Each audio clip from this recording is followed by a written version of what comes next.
Hello friends, नमस्कार। हमारे YouTube channel में आज के इस वीडियो में हम प्रीवियस ईयर को पेपर को लेकर आ चुके हैं जो 2018 में पूछा गया है। साइंस का जो प्रश्न है, ठीक है, वो हम लोग लेके आए हैं। क्या ये 19/9/2018 फर्स्ट शिफ्ट में जो पूछा गया है उस प्रश्न को लेके आए हैं, ठीक है। तो पहला प्रश्न है कि निम्नलिखित में से कौन सा तत्व मेंडलीव की आवर्त सारणी में एक निश्चित स्थान ही पा सका था, ठीक है। तो इसका सही जवाब आप लोग दीजिए पहले। तो इसका सही जवाब है फ्रेंड्स हाइड्रोजन, ठीक है। तो नेक्स्ट प्रश्न क्या है कि प्रोटीन संश्लेषण में क्षार क्या है। प्रोटीन संश्लेषण में क्षार इवेंट से एक यहाँ डॉट डॉट का निर्माण होता है। तो इसका सही जवाब क्या है? इसका सही जवाब है mRNA, ठीक है, mRNA, ठीक है फ्रेंड।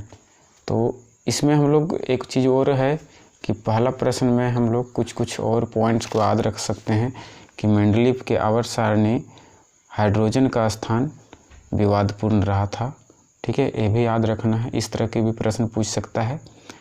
और पॉइंट भी याद कर सकते हैं कि आधुनिक आवर्त सारणी के प्रथम आवर्त का पहला सदस्य हाइड्रोजन ही है, ठीक है। तो इस तरह से भी कुछ पूछेगा तो हम लोग बना सकते हैं। अगला प्रश्न तीसरा है कि निम्नलिखित में से कौन सा उच्च तापमान पर आसानी से ऑक्सीकृत नहीं होता है, ठीक है।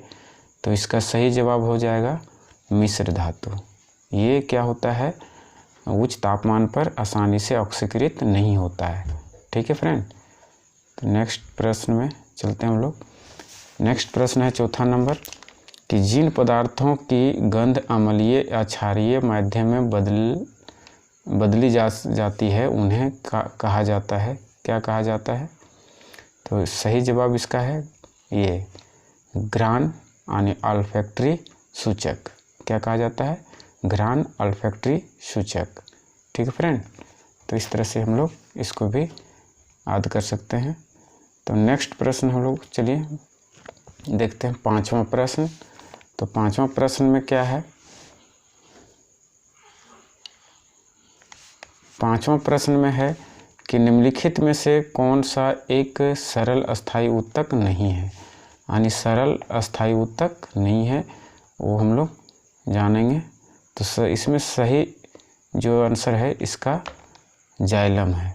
तो इसमें और कुछ इसका और दूसरे प्रकार से पूछ सकता है क्वेश्चन। क्या पूछ सकता है कि जाइलम जटिल अस्थायी ऊतक है, क्या है? तो कैसा ऊतक है, कभी कभी पूछता है कि जाइलम कैसा ऊतक है, तो वो जटिल होता है, ठीक है। और भी पॉइंट है कि जाइलम ऊतक पौधे के जड़, तना एवं पत्तियों में पाया जाता है, ठीक है। पूछ दे कभी कि जाइलम कहाँ पाया जाता है, तो उसके जड़, पत्तियाँ और तना में जाइलम पाया जाता है, ठीक है। फिर उसी प्रकार छठा प्रश्न है कि व्हिटेकर द्वारा प्रतिपादित 5 किंगडम क्लासिफिकेशन में निम्न में से कौन सा समूह शामिल नहीं है, ठीक है। तो इसमें सही जवाब हो जाएगा प्रोटोजोआ, ठीक है। तो नेक्स्ट प्रश्न हम लोग देखते हैं, ठीक है, क्या है सो नेक्स्ट है सातवां में कि मुक्त रूप से गिरना केवल डैश में संभव है। तो मुक्त रूप में से गिरना किस में संभव है? तो निर्वात में, ठीक है। तो सही जवाब क्या है? निर्वात।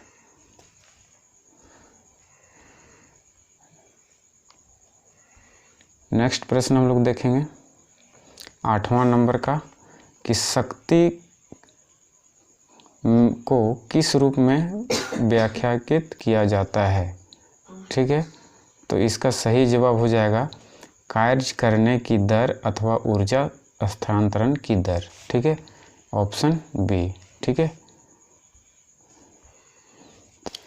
9वां प्रश्न है कि निम्नलिखित में से कौन सा प्रकाश संश्लेषण के लिए आवश्यक नहीं है। तो देखिए प्रकाश संश्लेषण जब होता है पौधे में तो क्लोरोफिल का ज़रूरत पड़ता है, सूर्य का प्रकाश भी ज़रूरत पड़ता है, कार्बन डाइऑक्साइड का भी ज़रूरत पड़ता है, लेकिन यहाँ ऑक्सीजन का ज़रूरत नहीं पड़ता है।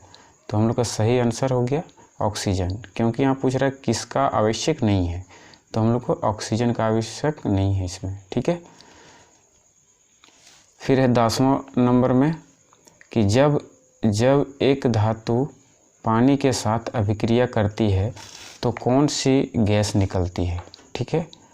तो जब पानी के साथ कोई अभिक्रिया करता है कोई धातु, तो उसमें हाइड्रोजन गैस निकलता है। ठीक है फ्रेंड, तो इतना याद रखना है।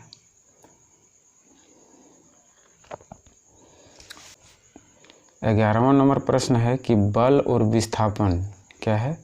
बल और विस्थापन का गुणनफल क्या कहलाता है। तो वो कहलाता है कार्य, यानी कार्य बराबर जो होता है, कार्य बराबर होता है बल गुना विस्थापन। ठीक है, विस्थापन, बल गुना विस्थापन होता है। तो इसका सही जवाब क्या हो जाएगा, कार्य। ठीक है। 12 नंबर प्रश्न है कि उस प्रक्रिया का नाम क्या है जिसके द्वारा कोई धातु अपने आसपास उपस्थित नमी, एसिड इत्यादि द्वारा प्रभावित होती है। तो इसका सही जवाब हो जाएगा संक्षारण। ठीक है। अब देखते होंगे कि जब कोई धातु को रख दिया जाता है कहीं हवा में, यानी बाहर, तो क्या होता है कि उसमें जंग लगने लगता है। तो ये सब किसके कारण होता है, ये इसको क्या नाम दिया गया, संक्षारण प्रभावित होता है। ठीक है। तो 13 नंबर का प्रश्न देखते हैं। 13 नंबर प्रश्न है कि निम्नलिखित धातुओं में से कौन सी कक्षीय तापमान पर द्रव्यमान अवस्था में होती है। तो कक्षीय अवस्था में इसको सही जवाब हम कह सकते हैं कि ये क्या है, पारा। क्या होता है, पारा। ठीक है। 14 नंबर का है ऑक्टेटस का न्यूलैंड सिद्धांत केवल लागू होता है, कहाँ पर लागू होता है ऑक्टेटस का सिद्धांत, तो सिर्फ और सिर्फ कैल्शियम तक लागू होता है। ठीक है। ऑक्टेटस का न्यूलैंड सिद्धांत केवल कैल्शियम तक ही लागू होता है। ठीक है। तो लास्ट प्रश्न हम लोग देख लेते हैं, लास्ट नहीं सेकंड लास्ट है। कहता है कॉपर के एक अणु में कितने परमाणु होते हैं। तो कॉपर के एक अणु में कितने परमाणु होते हैं। तो सही जवाब हो जाएगा इसका ऑप्शन नंबर ए, 6.022 गुने 10 के पावर 23। ठीक है, ये सही जवाब हो गया इसका। और नेक्स्ट प्रश्न है 16वां कि अणु शब्द किसने प्रतिपादित किया था। तो इसका सही जवाब हो जाएगा डेमोक्रिटस। ठीक है, अणु शब्द का जो प्रतिपादन किया था वो डेमोक्रिटस, ऑप्शन नंबर बी। ठीक है, ऑप्शन नंबर बी डेमोक्रिटस। तो फ्रेंड्स आशा करते हैं कि समझ में आ गया होगा। हमारे चैनल को सब्सक्राइब कीजिए, हम प्रत्येक दिन आपको प्रीवियस ईयर का पेपर साइंस का लेके आएंगे।